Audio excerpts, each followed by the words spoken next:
start my teaching po from when the Lord created the earth. Joke lang. Tawa kayo. Thank you. Amen. So, let's get right into it. To start our message po, I have a reflection question for each and every single one of us. The question is, what are you aiming for in life? If you're writing down notes or if you're write down your answer. What's your aim in life? And to make it a little bit more interactive, you can ask the person beside you as well. What are you aiming for in life? Amen. Ayan, pwede niyo po silang sagutin, baka po magtitigan lang kayo. 'Di ba? Ayan. Kasama po 'yan sa instructions. Amen. So what are we aiming for in life? And as you keep that in your mind po, some of you guys might have said, my aim in life is to finish school. Or some may say to find the best career. Ano pa bang mga pwedeng aim? Some of us are fulfilling bucket lists, right? Our simple aim sometimes is just to climb and hike a mountain or like travel all around the world. Diba? All of those simple aims in our life. And so for today, the title of the simple message that we have prepared is Life's Greatest Aim. And I know I just asked you guys to sit down, but can I ask you guys to arise again as we give reverence to the reading of the word of the Lord? Amen. In 2 Corinthians chapter 5, verse 9 to 10, as I ask everyone to read along with me, it says here po, so we make it our goal to please Him, whether we are at home in the body or away from it, for we must all appear before the judgment seat of Christ, so that each of us may receive what is due us for the things done while in the body, whether good or bad. You may now be seated po. Amen. So like I said earlier po, some of us might have said, our aim is to finish our school, our aim is to find a job, and our aim, so many aims in this world, right? There are so many things that we want to do, and it's different for each and every single one of us.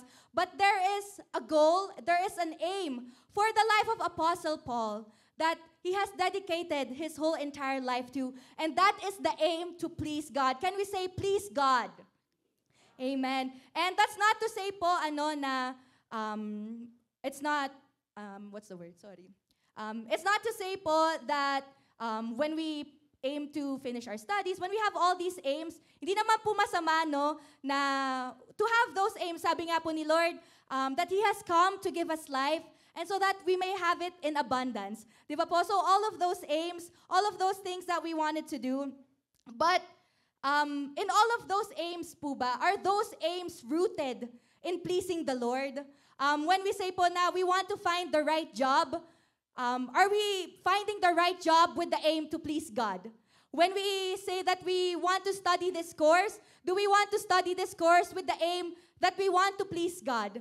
When we say that we want to travel to this place, to that place, do we aim for that goal with the aim to please God? Kasi po in the life of Apostle Paul, when he said, we make it our goal to please God, medyo nawala. When he said that his aim was to please God, it was obvious in the very life that he lived. Amen po ba? With that aim,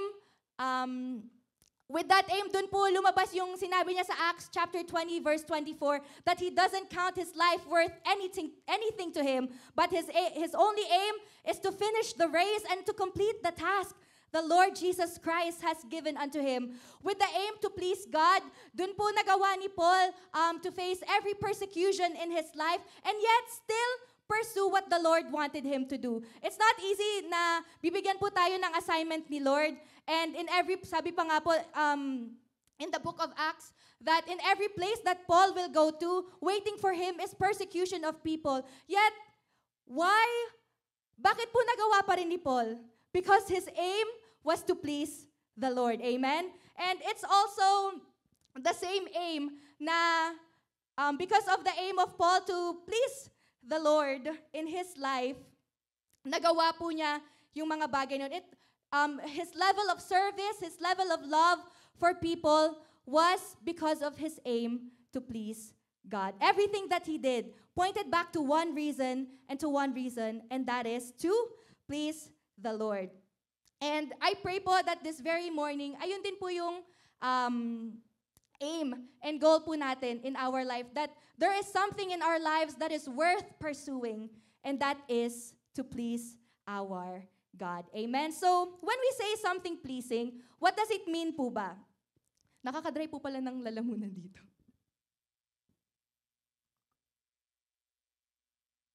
Amen. So, what does it mean to find something pleasing?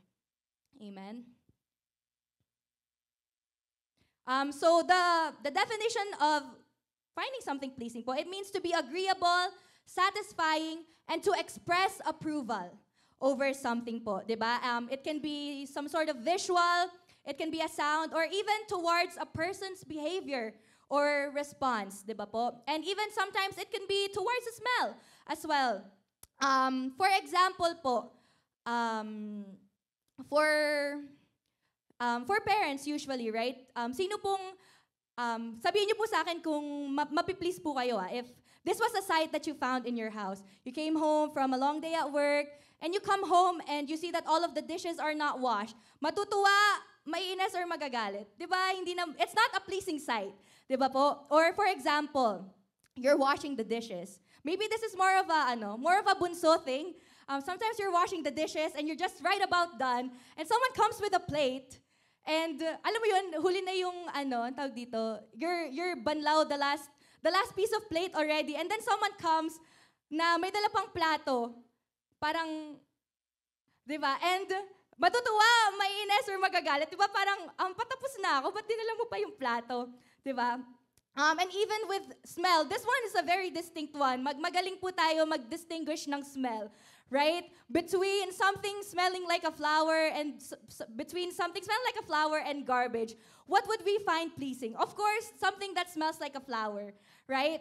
And all of these things, we know what is pleasing and what is not pleasing, right? Whether that may be by our eyes, by our ears, by how people respond, or even by smell as well. But did you know that the Lord also expressed His pleasure towards many things? For example po, in the Bible, during the creation, when the Lord finished everything on the seventh day, sabi po sa Genesis chapter 1, verse 31, He saw all that He has made, and it was good. You know, when you create something, or pagka nagluluto po siguro, or pag nagbe-bake, titikman mo siya, and you know it's good. You give yourself a little pat in the back because you know it was good, right? And you're pleased with it. And that's what the Lord felt when He made everything, and He said, it was good. Amen? Even in Matthew chapter 3, verse 17, He expressed His pleasure towards His Son, Jesus Christ, right? Sabi po niya, this is my Son, whom I love. With Him, I am well pleased. Amen? And of course, we cannot forget the very life of the first person who was raptured, in the life of Enoch. In Hebrews chapter 11, verse 5. Enoch was commended as one who had pleased God. Sabi po dito, by faith, Enoch was taken from this life so that he did not experience death.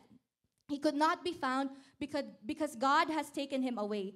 For before he was taken, he was commended as someone who pleased God. And if we reflect on our own lives po, no, right now, do we think that the Lord would commend us also as someone who has pleased God? Amen. And now knowing the definition and examples of what is pleasing, did we know that we can also cause the very heart of God to be pleased in us as well? Sabi po sa Zephaniah chapter 3 verse 17, that the Lord will delight in us and He will rejoice over us with singing, and in His, I think this is, I don't know what version this is po. Sabi niya, the Lord will take delight in us to the point that He sings over us and is joyful over us. Ganun po yung pwedeng maramdaman ni Lord sa atin when He is pleased with us. You know, when you're simply just, when you have those simple joys in life, sometimes di natin napapansin, napapakanta na pala tayo. Sometimes we're doing our work and we're humming, right? Because we feel that pleasure in our hearts. And that is what the Lord does to us when He is pleased with us. He sings over us and He expresses love through us over His joy over us. Amen. And to get on with the teaching, John Bevere said po in his book, Extraordinary, sabi niya, we can't do one thing to make God love us any more than He already does. And conversely, we can't do anything to make Him love us any less. But how much pleasure will He feel from us? That's another story. Many people have subconsciously concluded that since God loves them, He's also pleased with them. This is simply not true. Let us debunk that idea po na, kasi minsan we have this thought na, oh, the Lord loves me. I can do whatever I want. I can do whatever I please. I can do whatever it is I desire to do. Mahal naman ako ni Lord. Pero sabi po dito, that the Lord's love is unconditional for us. But whether He is pleased with us or not is something that we are in charge of. Di ba po? And John Bevere actually gives an example in his book po, with his children. He has 4 sons, and sinabi niya to sa mga anak niya. Sabi niya, my sons, my sons, there is nothing that you can do that will make me or your mother love you any more or any less.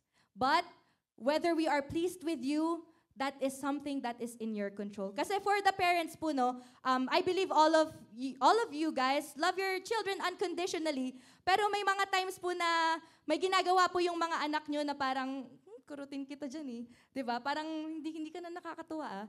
Diba? But that doesn't mean that you don't love them anymore. Sometimes they just need a little bit of redirection, a little bit of correction. Diba po? But the love, and even out of the correction that you give them, it's still rooted in love.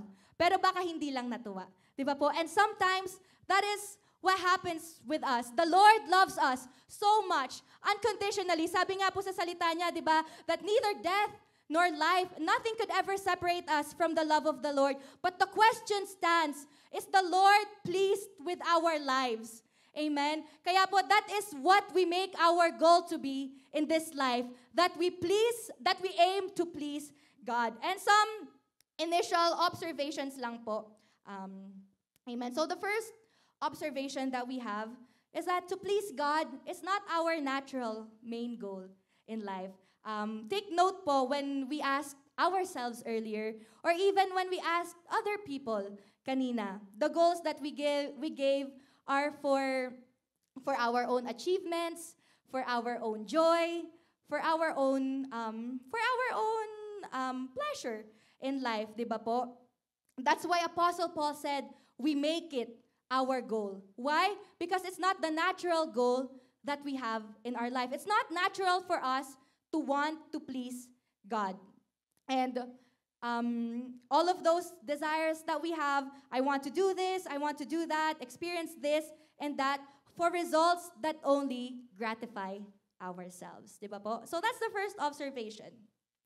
The second observation po that we have is to seek what pleases God and to do what pleases Him are 2 different things. I'll jump po in Ephesians chapter 5, verse 10, in the MSG version. If you guys are able to open your Bibles, and if we can flash it on the screen. Do we have MSG version? I don't know if we have.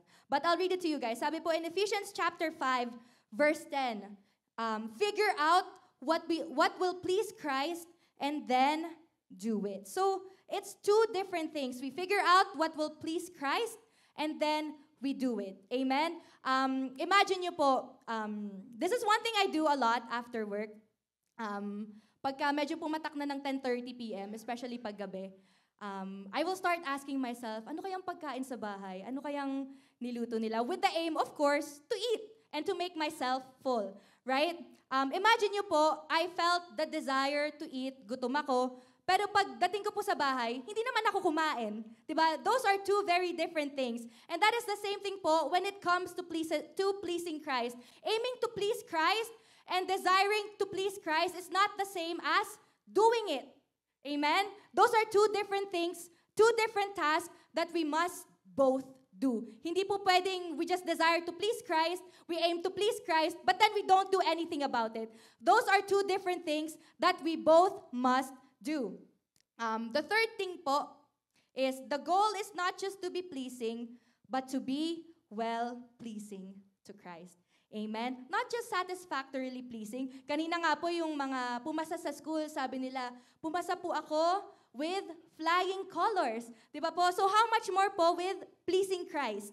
Amen? Not only do we want to please Christ, but we want to be well-pleasing to Him. May superlative po na inad si Lord. We want to be well-pleasing to Him. And our fourth observation is to be well-pleasing to God involves every aspect of our lives. It means whether seen or unseen, whether we are appreciated or not, whether we are acknowledged or not, we will do what pleases God. Diba po? And one thing I have learned po is that pleasing Jesus, pleasing God, doesn't have to be on the stage. Diba po? Sometimes we have this thought na, I will only get to please Christ once I'm able to preach on the pulpit, once I'm able to worship lead in front of everyone. But pleasing Christ is most evidently seen in the things that other people don't see. In the things that we do in secret, but only God sees. Diba po? We don't need a stage where everyone can see us because we're not pleasing people, we're pleasing Christ. And that is in every area, whether that may be in school, in our workplaces, in our families, we must be well-pleasing to God. And we can't say po na we are pleasing the Lord in one area and not pleasing to another. Ang tawag na po dun ay not pleasing. Di ba po? We must be pleasing to God in every areas and in every aspect to God. And we bring delight to God not only in the things that we do, but sometimes in the things that we don't do as well. We bring delight to the Lord not only in the things that we say, but also in the things that we don't say. Kaya nga po, di ba, we'll talk about this later po, in the life of Saul, right? It wasn't the Lord's requirement for him to offer a sacrifice, but he did. Was the Lord pleased? No, because that's not what the Lord wanted him to do. Amen. And the last observation po is, one day we will give an account to the Lord. In Ephesians chapter 5, or I believe in 2 Corinthians, in 2 Corinthians chapter 5, verse 10, for we must all appear before the judgment seat of Christ, so that each of us may receive what is due for us for things done while in the body, whether good or bad. It is before the Lord that one day we shall all appear from, diba? And tatanungin tayo ni Lord, anong ginawa natin sa mundong ito? Natuwa ba si Lord sa atin? And everything that we have done, and everything that we didn't do, everything that we said, everything that we didn't say, we will all appear before God at the end of everything, and we must all give an account to Him. Amen po? Amen. Some hindrances to pleasing God.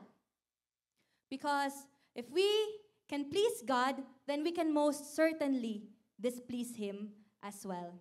Let us read po, in 2 Samuel chapter 11, verse 27. And we all well know the story of David and Bathsheba. I'll read it to you guys. 2 Samuel chapter 11, verse 27. This was already when Uriah had died. I'll actually start in verse 26. Sabi po dito, when Uriah's wife heard that her husband was dead, she mourned for him. After the time of mourning was over, David had her brought to his house, and she became his wife and bore him a son. But the thing that David had done displeased the Lord. And in the book of 1 Samuel naman po, chapter 15, verse 11, it says here, we all know the story din po of King Saul. And I'm reading po from our JL Bible. Sabi dito, I am grieved that I have made Saul king because he has turned away from me and has not carried out my instruction. Samuel was troubled and he cried out to the Lord all that night. So, as much pleasure as we can bring to the Lord, we can also bring displeasure and grief in his heart. And those two are two different things po. Displeasure means that the Lord did not approve of what David had done. But for Saul, sabi po niya, I am grieved that I have made Saul king. Ano pong difference ng word na grieved? It means that Saul brought sorrow to the heart of God. He brought heartbreak to the heart of God because of what he did. And sometimes, ayun po yung ginagawa natin sa puso ni Lord. Instead of giving Him pleasure, not only do we displease Him, but we grieve His very heart. Amen? And for the life of David, he thought that he was able to cover up what he did. Right? Una, trinay niya muna to not take away Uriah's life, right? Sabi niya, dito ka muna sa palace ko. And he was trying to get him drunk. And maybe when he gets home, he will think that he's the father of Bathsheba's son. Amen. But that didn't work out. That should have already rang a bell in David's head. This is not something that the Lord wants me to do. But what? He came up with another idea. And he probably thought he was very crafty, right? Coming up with this great plan to put Uriah in the front lines of where the battle is the hardest. Right? Sabi ni David, ilagay natin si Uriah kung saan pinakamatindi yung battle. And then he knew that Uriah will die. And soon enough, sure, Uriah died. And so after the time of mourning was completed, David brought Bathsheba to the palace. And Bathsheba became his wife. And for David, siguro sabi niya, wow, finally, I got to do what I wanted to do.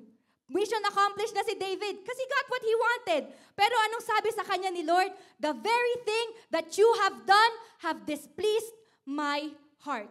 Diba po? And sometimes, that's what we think we can do when we displease the heart of the Lord. We think that we can conceal it, and we think that we can plead our innocence by hiding. We think that we can plead our innocence by letting time pass by. But no, not to the Lord.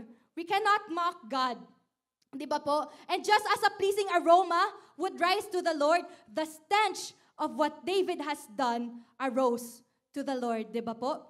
I have 2 cats at home, and although they're very trained to use the litter box, sometimes these 2 cats will have their own little fun and make a mess somewhere. And they're very good at hiding it, whether it may be like on some cloth lying around the house. Matatago nila yan. Pero yung amoy, hindi matatago. Even if I search for like maybe 2 days or something, yung parang naamoy ko, I know there's something, but I don't know where it is. But soon enough, I will find it. And that's what it is too. When we do something that displeases the heart of God, there's no way to conceal it because, like I said earlier, if a pleasing aroma rises to the Lord, the displeasing aroma also arises to Him. And we cannot hide it from God. Amen? And the more that David concealed his sin, the more exposed his heart has become. Amen.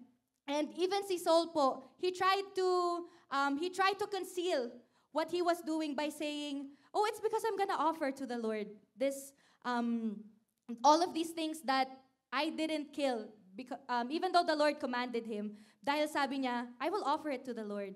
But we will find out later po why Saul actually didn't do what the Lord wanted him to do. And so, with all of those, here are hindrances po to pleasing God. So number 1, people pleasing. Amen. And this was Saul's problem. In 1 Samuel chapter 15, verse 24, dito na po lumabas yung true reason ni Saul kung bakit po niya hindi ginawa yung inuutos ni Lord sa kanya.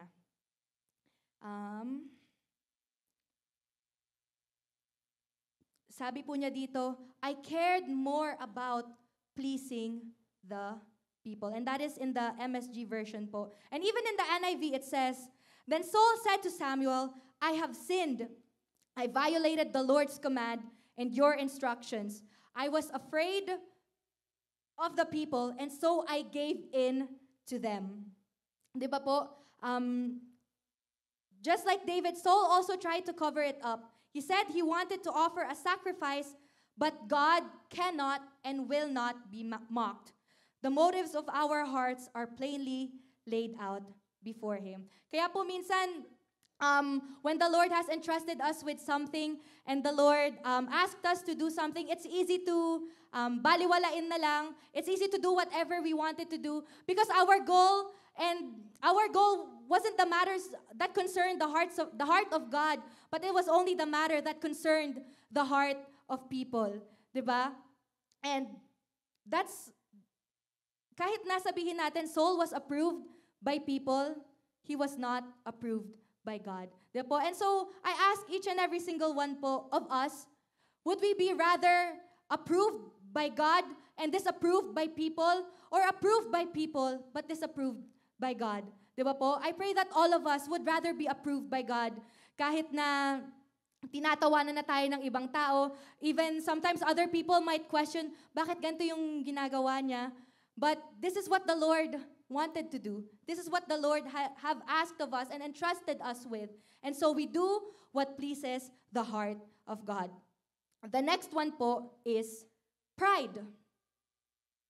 In Proverbs chapter 16, verse 5, it says here, "The Lord detests all the proud in heart." Amen?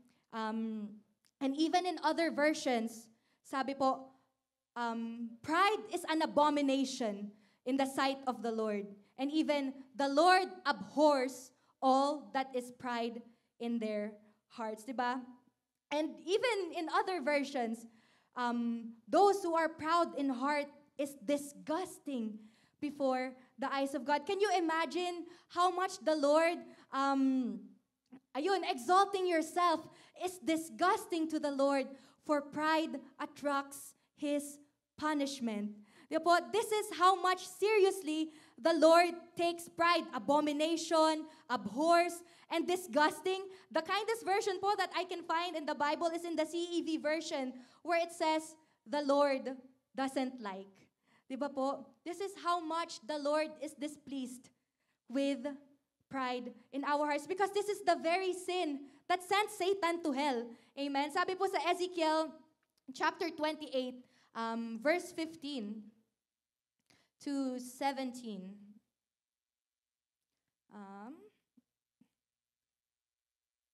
Ezekiel chapter 15.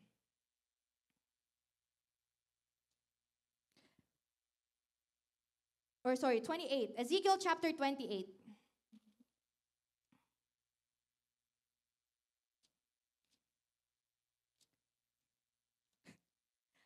Ezekiel chapter 28, verse 15. "You were blameless in your ways from the day you were created till wickedness was found in you." And that wickedness po is the pride in his heart. And sabi dito, through your widespread trade, you were filled with violence and you sinned. So I drove you in disgrace from the mount of God, and I expelled you, O guardian cherub, from among the fiery stones. Your heart became proud on account of your beauty, and you corrupted your wisdom because of your splendor. So I threw you to the earth and made of you a spectacle before kings. And sometimes pride in our lives show in the simplest of things, whether that may be not accepting corrections from our leaders. Alam mo yun, mapagsabihan lang po tayo minsan na out of love and out of betterment of the ministry, and of course, for the glory of the Lord, we get offended already. Ano ba yan? Ako na naman yung pinagsabihan. Ako na naman yung nakita. Puro na lang ako. Paano naman si ganito? Diba? And not only that, we become critical of other people as well. We become unsubmissive to our leaders, and we think so highly of ourselves. And we also have sometimes, in the form of pride, the self-entitlement.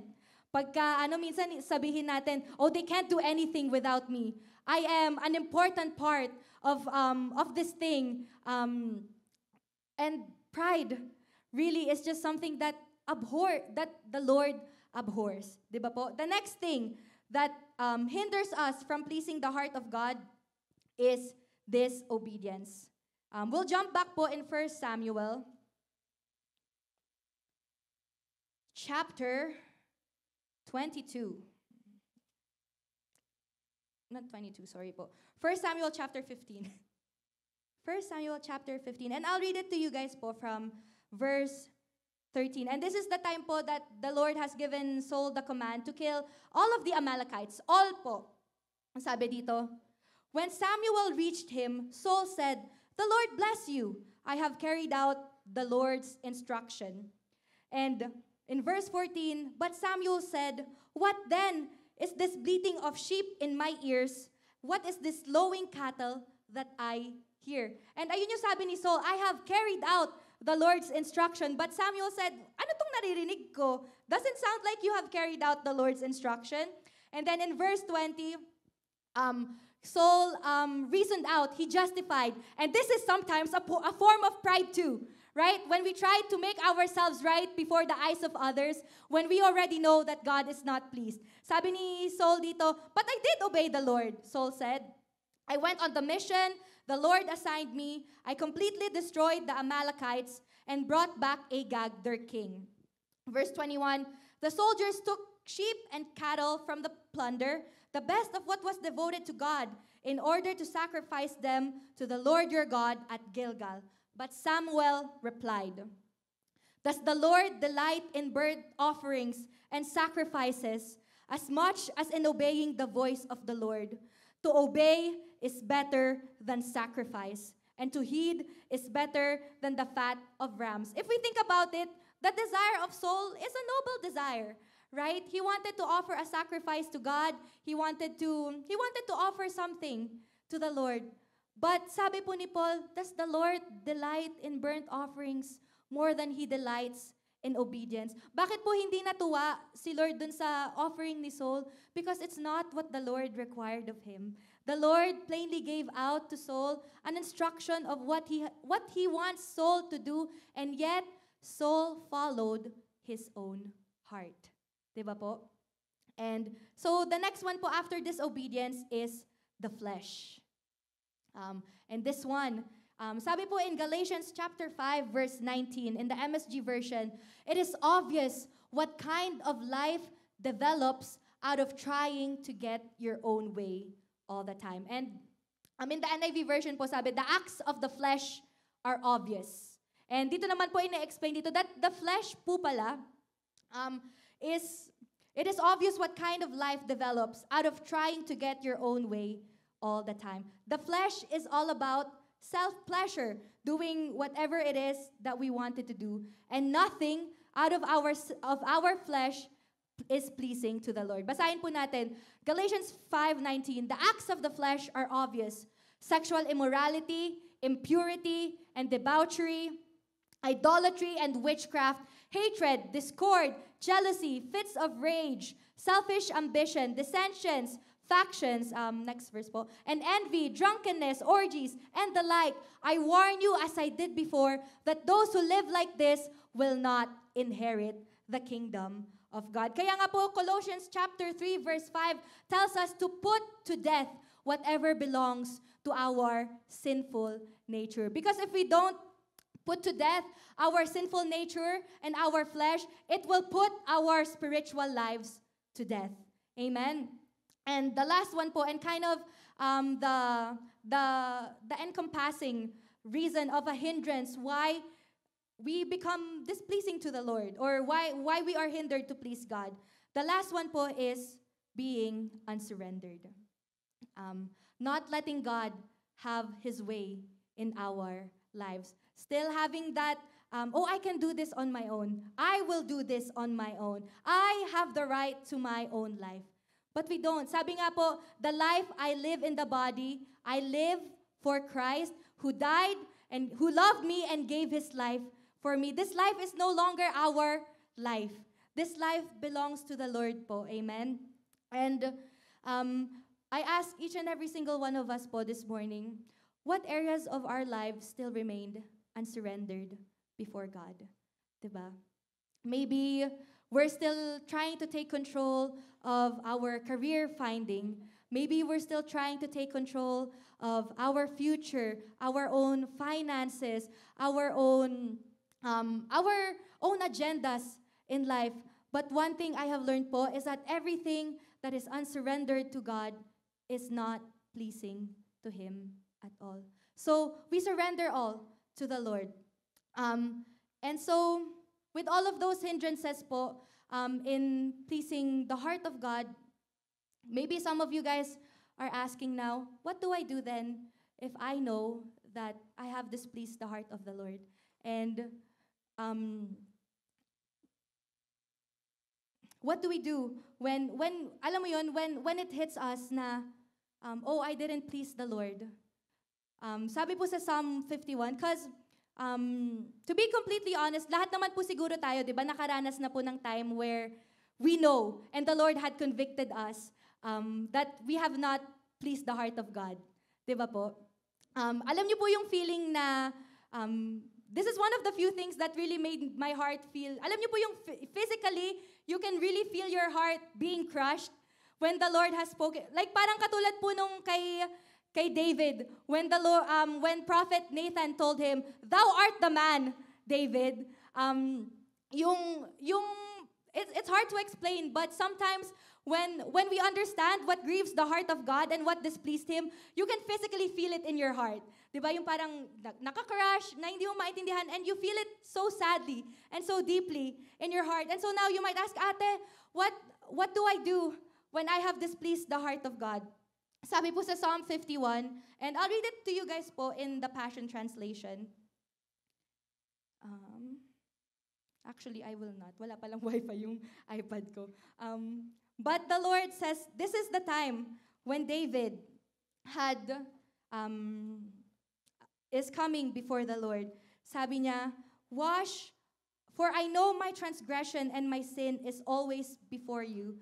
And in verse 4, sabi po dito, against you, you only have I sinned and done what is evil in your sight, so that you are proved right when you speak and justified when you judge. And sabi po ni David in verse 6, surely you desire truth in the inner parts. You teach me wisdom in the inmost place. Cleanse me with hyssop, and I will be clean.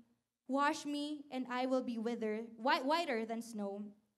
And in verse 10, sabi dito, create in me a pure heart, O God, and renew a steadfast spirit within me. Do not cast me from your presence or take your Holy Spirit from me. Restore to me the joy of your salvation and grant me a willing spirit to sustain me. And it also says po in the Bible that let us approach the throne of God so that we may find grace and mercy in times of our need. Pero sometimes po, when we displease the heart of God, the very first thing that we do is what? We hide away from it. The Lord wants to restore us. The Lord wants to heal us. But sometimes we run away. And this is one thing that the Lord exposed po in my heart. There was one time that I really felt that I have displeased the heart of the Lord. And in my mind, sabi ko, parang it's much better to not just face it kasi galit si Lord, kasi the Lord will bring out His punishment. But the Lord corrected my heart. Sabi niya, anak, I'm not the mad God that you think I am. Kasi sometimes we think that the Lord will correct us through indifference, right? Na pag nagkamali tayo, mas lalong lumalayo si Lord. But that is simply not true. Sabi po ni Lord in Jeremiah chapter 31 verse 3 that He has loved us with an everlasting love, and with patience He has drawn us to Him. Di ba po? This is the kind of love that the Lord wants for us to receive, that when we sin, we don't run away from Him. We come to Him and ask Him for forgiveness. Diba? Only the blood of Jesus can clean us. So we don't need to hide anymore. And only at His throne will we be able to find His grace and mercy. And maybe some of us here po are sitting down and you're reflecting, oh, this is one thing that I have done that has displeased the Lord. This is one thing that I have done that have grieved the heart of God. The Lord wants to restore us this morning. And the Lord wants us to experience that love. Sabi nga po, a broken spirit and a contrite heart, the Lord will not despise. And even in Isaiah po, sabi ni Lord, the Lord does not stay angry forever, or else His people will grow faint. Di ba po? The Lord understands the human frailty. Di ba po? That's why He drawn us, and He has loved us with an everlasting love, and He has drawn us with His unfailing kindness. Di ba po? There is redemption for sin. There is forgiveness for sin. Amen po? And so, now that we know what hinders us from pleasing the heart of God, how do we please God? Can we do it? Do we have what it takes to please the heart of God? The good news po is we have what it takes to please the very heart of the Lord. So there are only two things po that I wanted to share with you guys on how do we please the very heart of God. First one po, as we have read kanina in Ephesians chapter 5, seek what pleases God.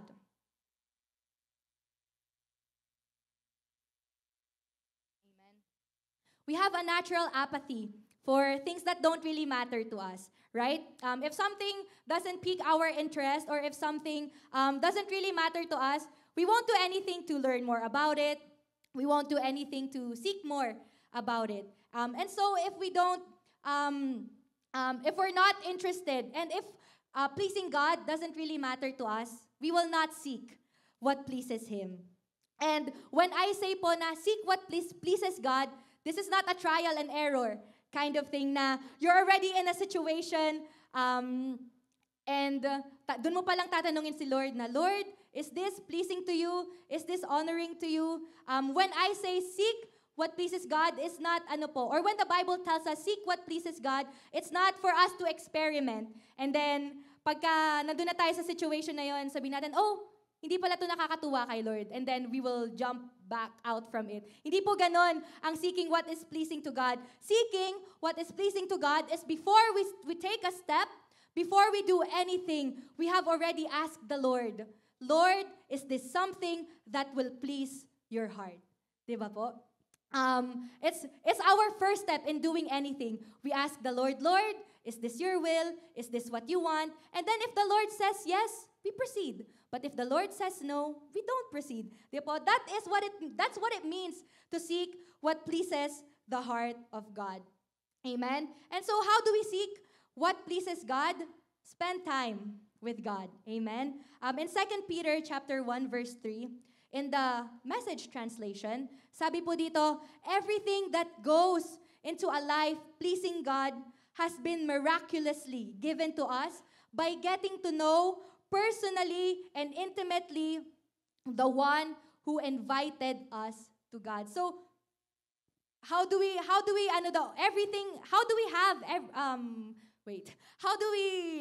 what's the word? How do we do, or how do we find out what pleases God po? Sabi dito, it has been miraculously given to us already. And how do we do that? By getting to know personally and intimately the one who invited us to God. Kaya nga po sabi din ni Bishop Brother Eddie Villanueva, di ba, that the greatest and noblest achievement that a man or a woman can have here on this earth is to what? To know his or her Creator personally, intimately, and what's the other one? Andiyan yun sa gilid. Ayun, wow! The greatest and noblest achievement of a man or a woman here on earth is for him or her to be able to know his or her Creator truthfully and personally, to love Him passionately and wholeheartedly, and to serve Him faithfully with integrity and excellence until he or she stands before Him on Judgment Day. Diba po? We must know our God intimately, personally, and even passionately. Diba po? I know all of us have friends here po, di ba? And sometimes, parang galaw pa lang nila, you already know what they need. You already know what they want. Sa amin po sa bahay, because I've lived with my parents my whole life, alam ko yung tunog ng paa nila even yung bukas ng pinto sometimes, alam ko pagka si daddy yung nagbubukas ng pinto. Alam ko din pag si mommy yung nagbubukas ng pinto. And sometimes, pagka, anong tawag dito? Even yung paghinga pa lang ni daddy, yung parang niya na, my dad breathes a certain way. Pagka hindi siya natutuwa eh. Yung parang it's heavy and I know, pagka ganun yung, I know when my dad breathes like that, I better be on his good side. Kasi iba na yung niya eh. Diba? And that's what happens when we know someone personally and intimately and when we spend time with them, right? Alam natin, tunog pa lang ng sapatos nila. I also know when it's the cats running out upstairs. Kasi yung maliliit na tunog ng paa. Diba, ang point po is we get to know someone by spending time with them and getting to know them. Diba po? And sometimes po in our devotion time, we spend time with the Lord and binabasa natin yung salita niya. We get ministered by the Lord. But sometimes the question that we must ask ourselves, kasi minsan we already stop. Pagka, na-minister na ako ni Lord, the Lord has already spoken to me, I'm done. But ang prayer ko po na goal po natin when we are spending time with God is not only that we get ministered by the Lord, but that we minister to His heart as well. Di ba po, na hindi po tayo aalis sa presence ni Lord in our quiet times until we have maarok yung presensya niya. Maarok po natin yung puso niya. Di ba po? Not only do we live when the Lord has ministered to us, but we live when we have ministered to the heart of God as well. Because seeking God is not just about time, right? Seeking God is also about the depth and the quality of how we seek God. Di ba po? The more that we get to know God and the more closer that we walk in Him, knowing what pleases Him comes naturally to us. Di ba po? Pastor Ana talked about the inner man, right? Na it really, naandun po siya to speak to us, to know what is in the very heart of the Lord. And the closer that we are to God, the more familiar we become to His very heartbeat. Di ba po? So, let us walk closely before our Lord. And the next one po, on how we seek what pleases God, is that we utilize God's tools. Di ba po? We have instructions. Sabi nga po, di ba, this is something that we learn, BIBLE, basic instructions before leaving earth. Di ba po? And sabi din po sa children's song, read your Bible, pray every day, so you may grow. Di ba po? Reading the Bible, it's one of those things that very simple, but the instructions of the Lord is very clear.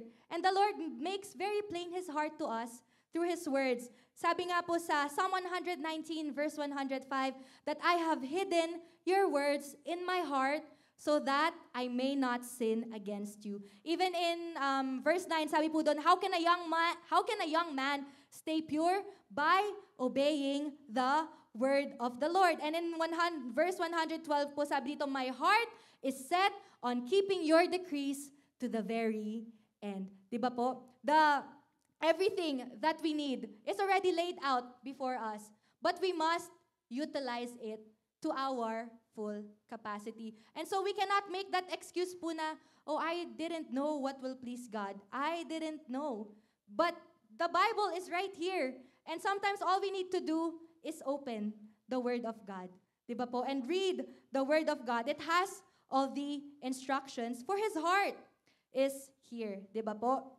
And His words, His instructions must become the standard by which we live our lives. Diba po? This is the very instructions and the very standards of how we should live our lives here on earth. And another way po is of utilizing God's tool is to seek godly counsel. Diba po?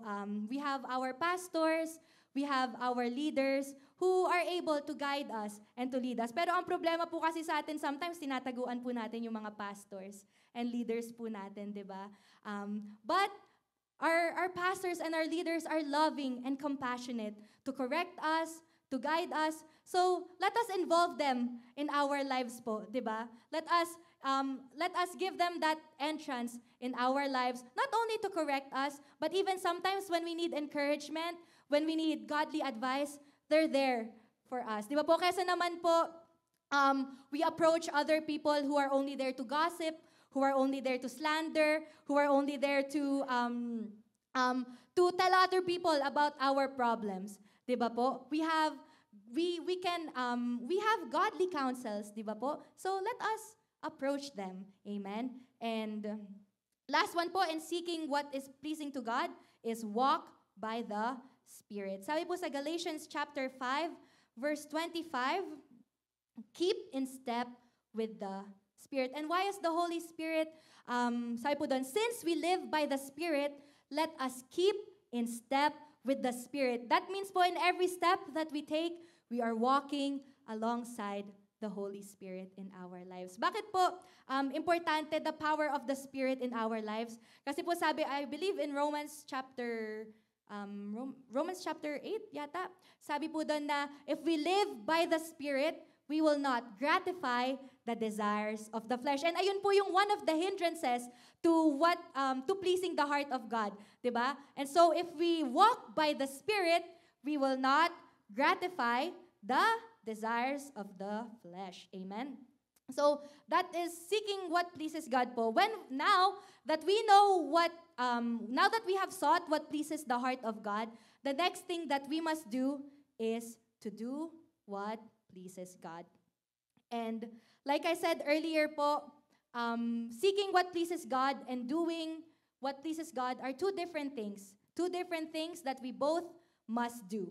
So doing what pleases God. In Philippians chapter 2, verse 13, in the NLT version, sabi po dito, for God is working in you, giving you the desire and the power to do what pleases Him. Diba po? And in the Passion Translation, sabi dito, God will continually revitalize you, implanting within you the passion to do what pleases Him. Pansinin niyo po, si Lord, hindi siya incomplete magbigay.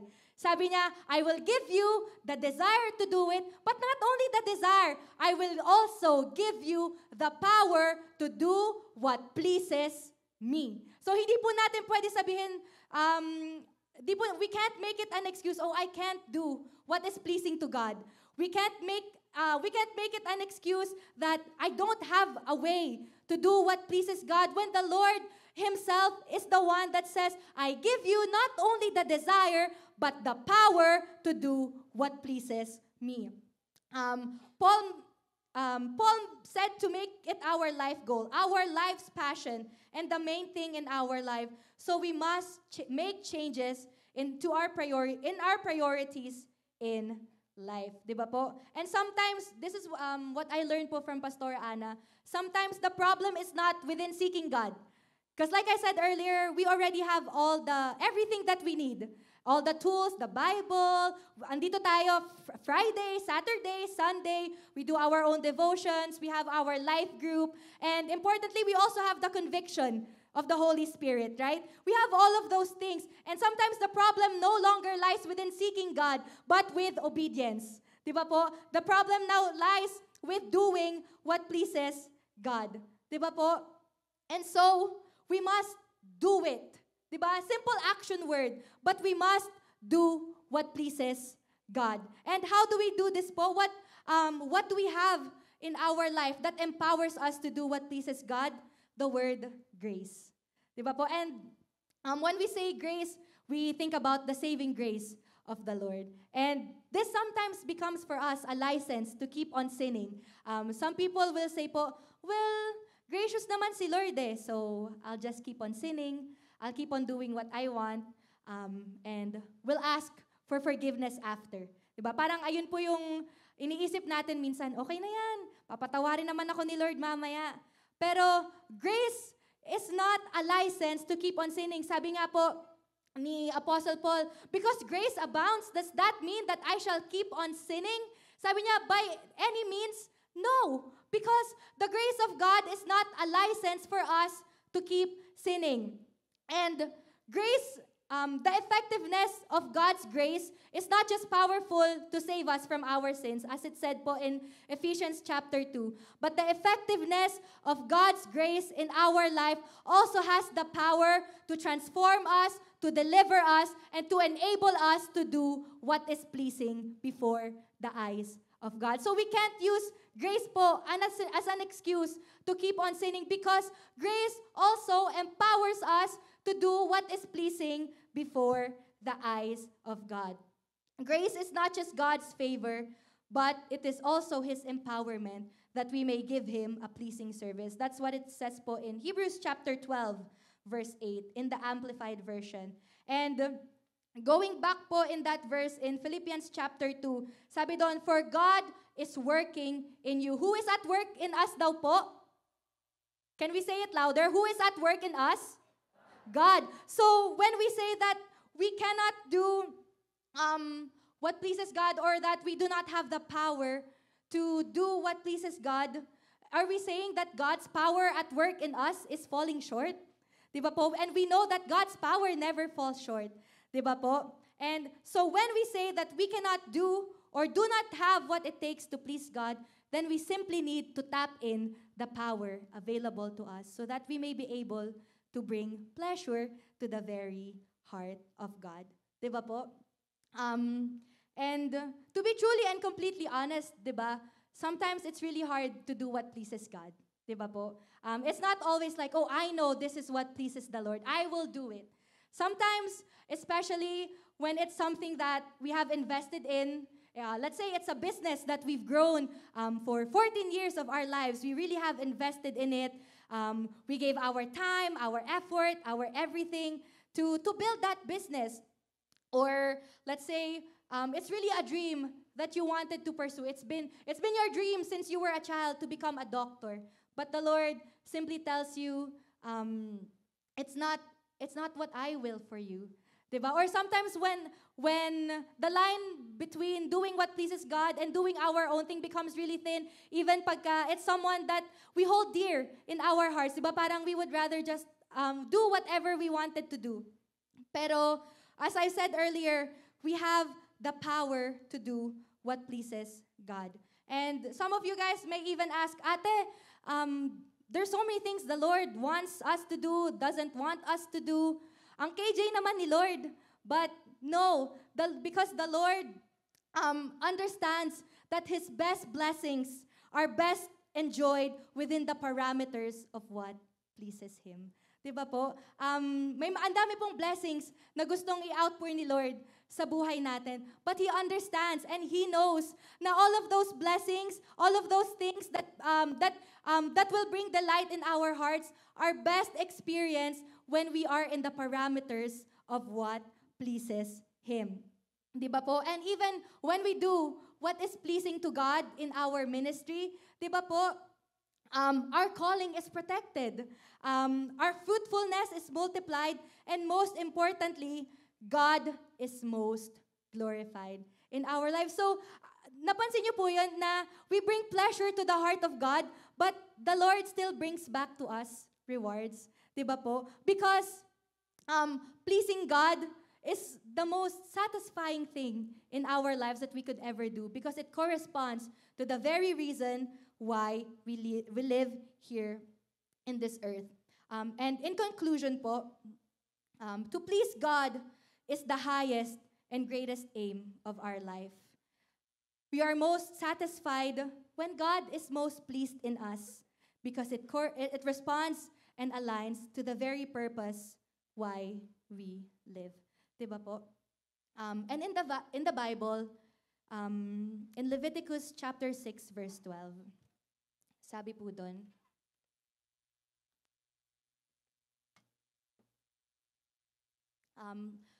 the fire on the altar must be kept burning. It must not go out. Every morning, the priest is to add firewood and arrange the burnt offering on the fire and burn the fat of the fellowship offerings on it. Diba po? It says the fire on the altar must not must be kept burning. Di ba po? And what do we need? What does fire need for it to be kept burning? Di ba po? It needs something to consume. It needs something to burn. Di ba po? It needs something that will put it to fire. Di ba po? And ano po yung hinahanap ni Lord for that fire to be kept burning? It's our offerings. And in Romans chapter 12, verse 1, sabi po doon, therefore I urge you, brothers and sisters, in view of God's mercy, to offer your bodies as a living sacrifice, holy and pleasing to God. This is your true and proper act of worship. And I'll just read it to you guys po in the Passion Translation. Sabi, beloved friends, what should be our proper response to God's marvelous mercies?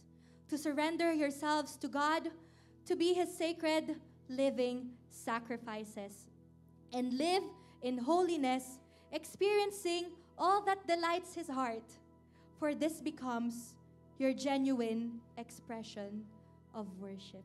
Diba po? Ganun po pala, pag napiplease natin yung puso ni Lord, it becomes a form of genuine worship to Him.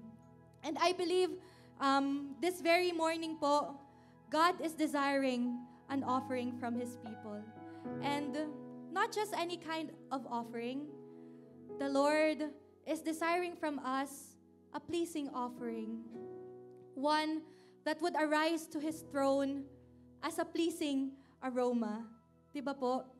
And again, as it says in Leviticus chapter 6, verse 12, the fire on the altar must be kept burning. And so if the fire on the altar must be kept burning, then we must keep on living our lives as a pleasing sacrifice to God.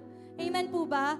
The Lord desires, I believe the Lord just wants that pleasing aroma to arise to His throne this very morning. And not just this very morning, but every single day of our lives, the Lord is asking us, the Lord is urging us. Actually, in the book of Leviticus po, I can't remember the chapter.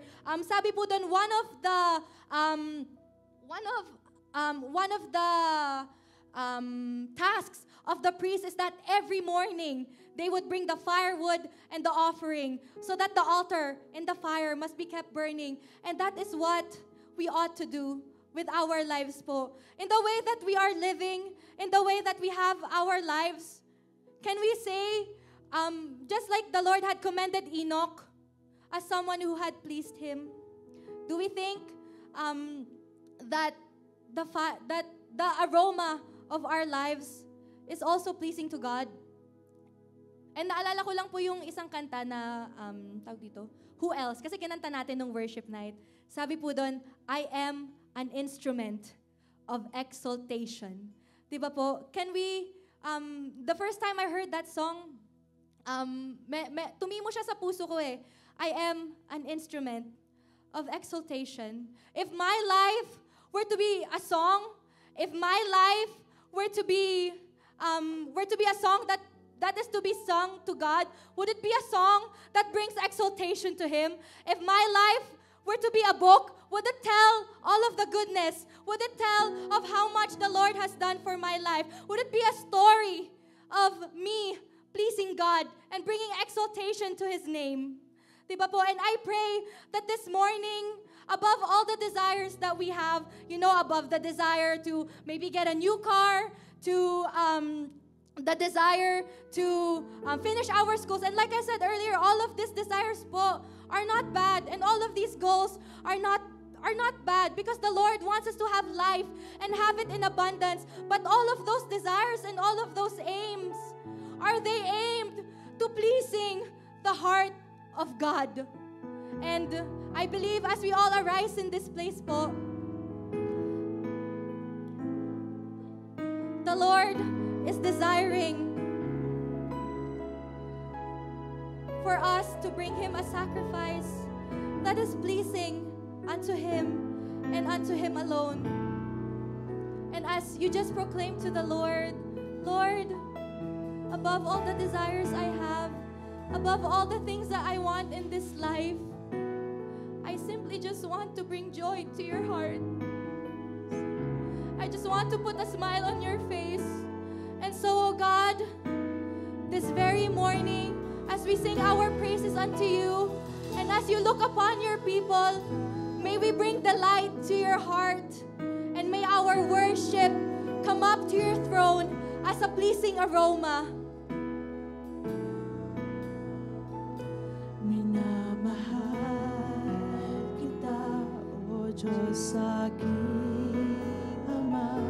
Minamahal kita ng buong pagsinta.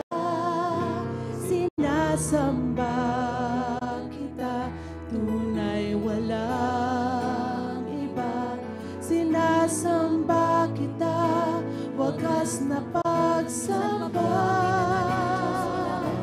Minamahal kita, O Diyos aking Ama. Minamahal kita ng buong pagsinta. Sinasamba kita, tunay walang iba. Sinasamba kita, wagas na pagsamba. Sing this song so sweetly to the Lord.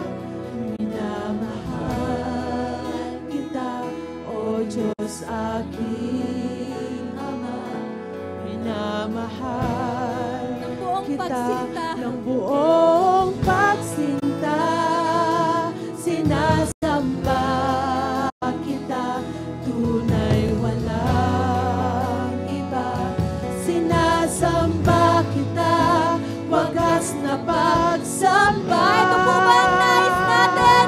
Ito ang nais ko, mitin ang puso ko, manahan sa piling mo, magbigay lugod sa'yo.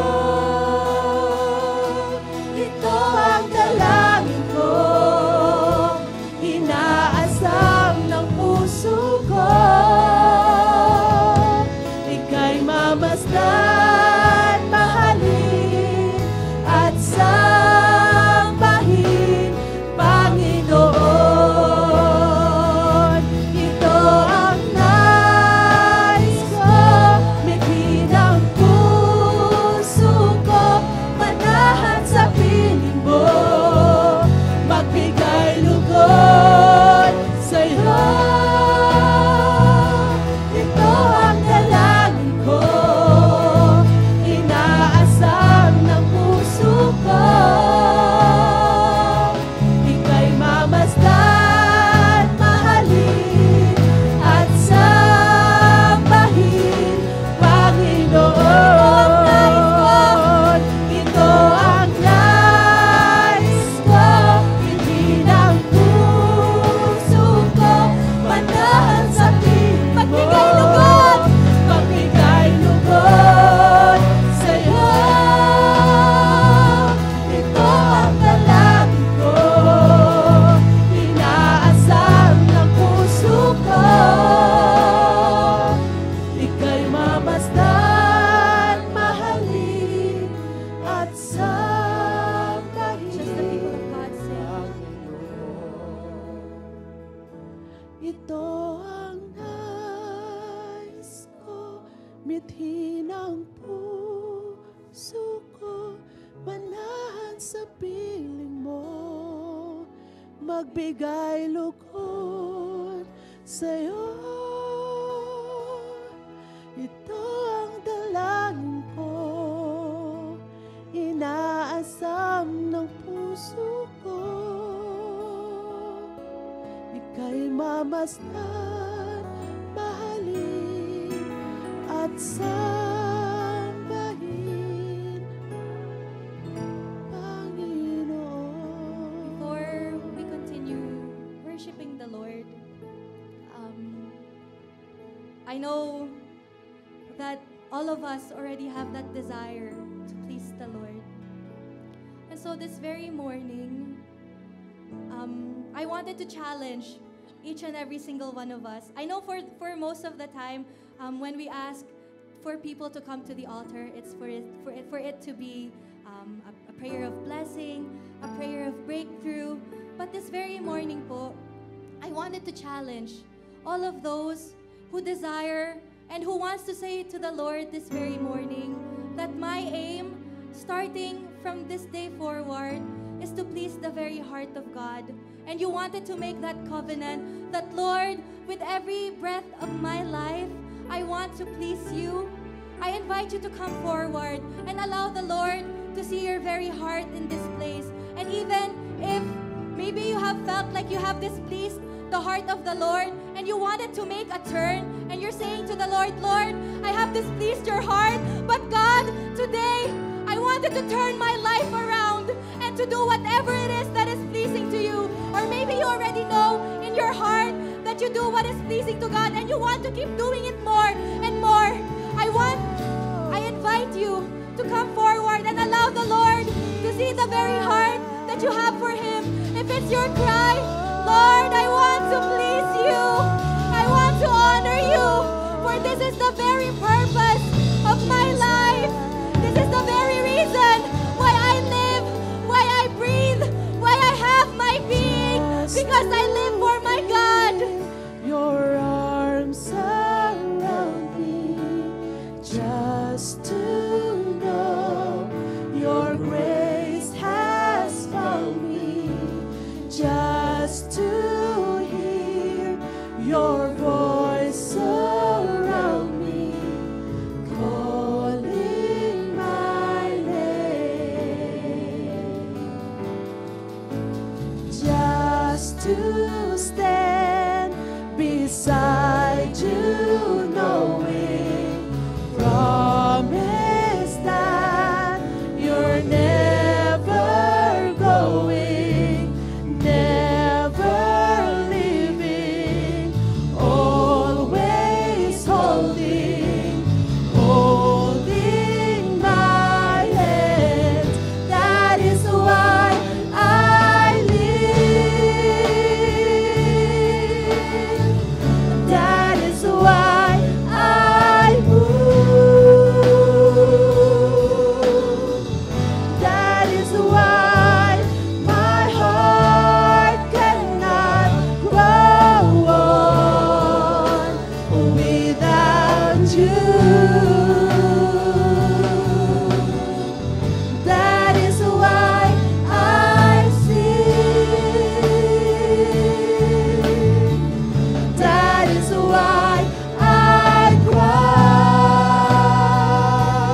Revelation chapter 4, verse 11 in the King James Version, Thou art worthy, O Lord, to receive glory and honor and Why do you have it power, all bridge? for Thou hast created all things, and for Thy pleasure they are and were created. And so, O God, receive our lives as a pleasing offering to Your throne. We sing day and night, night and day, O God.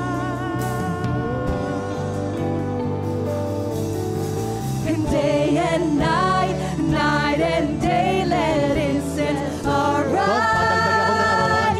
Day and night, night and day, let incense arise. Day and night, night and day. Yes, Lord, the lives that we live, may it arise to You as a pleasing aroma. Night and day, let incense More time, more time. Day and night, night and day, let incense arise. Day and night, night and day, let incense arise. Day and night, night and day, let incense arise. Day and night, night and day, You are worthy of it all. You are worthy of it all. For from You are all things, and to You are all things. You deserve the glory. We give the glory to the Lord. You are worthy.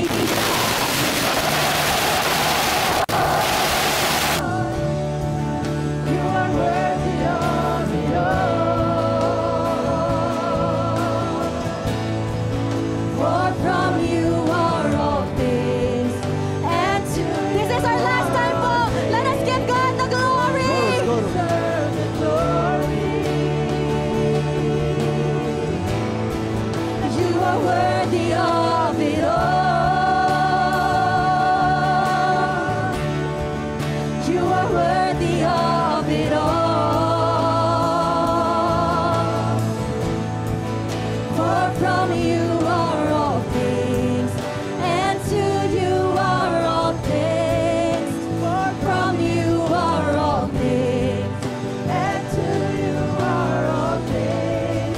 For from You are all things, and to You are all things. More time. You deserve the glory. Amen. Let us give God the best clap of praise in this place. Thank You, O Lord, for the very purpose that You have given unto us, and that is to bring pleasure unto Your name. And truly, O God, everything that we are, everything that we do is for Your glory alone, O God. And even as You have said in Your words, delight yourself unto the Lord, and He will give you the desires of your heart. And so right now, Father God, You see the very desires of Your people, the very long-standing prayers of their hearts. Some of them, oh Lord, might be praying, oh God, for their family reunification. Some of them, oh God, are praying for healing, oh God, for their sick loved ones. Some of them, Lord God, are praying for breakthrough financially, oh God. But Lord, as you have said in Your words, delight yourself in Me, and I will give you the desires of your heart. Father, we claim, oh God, that phenomenal breakthrough, Lord God, in the lives of each of Your people, Lord God. And I know and I believe, oh God, that nothing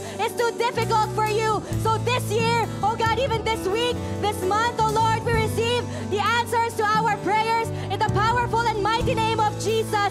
Lord God, maraming salamat po sa bawat bagay na ginawa Niyo po sa aming buhay, sa aming puso, and even in this church, Lord God. And there is nothing more that we can say. And as we lift up